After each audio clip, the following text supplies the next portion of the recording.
பிரசித்தி பெற்ற நாகை நெல்லுக்கடை மாரியம்மன் பூச்சொரிதல் திருவிழா மிகச் சிறப்பாக நடந்து முடிந்தது.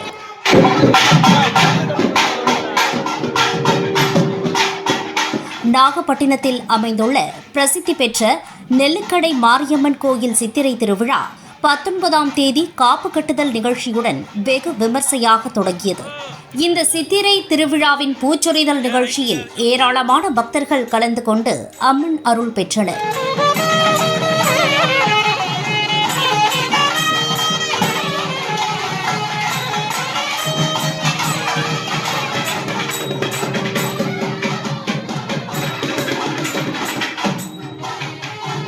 காக்கா பிள்ளையார் கோயிலில் இருந்து புறப்பட்ட பூச்சொரிதல் விழாவில் மேளதாளம் முழங்க 1000த்திற்கும் மேற்பட்ட பக்தர்கள் அம்மனுக்கு பூத்தட்டு ஏந்தியவாறு நெல்லுக்கடை மாரியம்மன் கோயில் வரை ஊர்வலமாக சென்றனர்.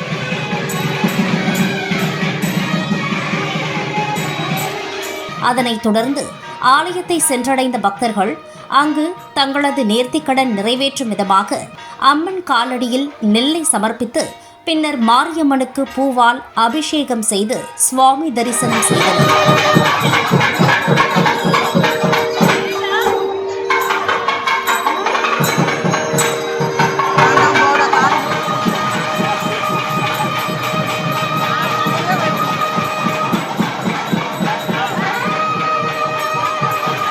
அதனைத் தொடர்ந்து யாகசாலையில் பூஜிக்கப்பட்ட ஐம்பொன் கலச ஊர்வலம் நடைபெற்றது. கோவிலை சுற்றி மாரியம்மன் சுமந்து வந்த ஐம்பொன் கலசத்தில் தூவிய பூக்களை கூடியிருந்த ஆயிரக்கணக்கான பக்தர்கள் மடி ஏந்தி பிரசாதமாக பெற்றுக்கொண்டு வழிபாடு செய்தனர்.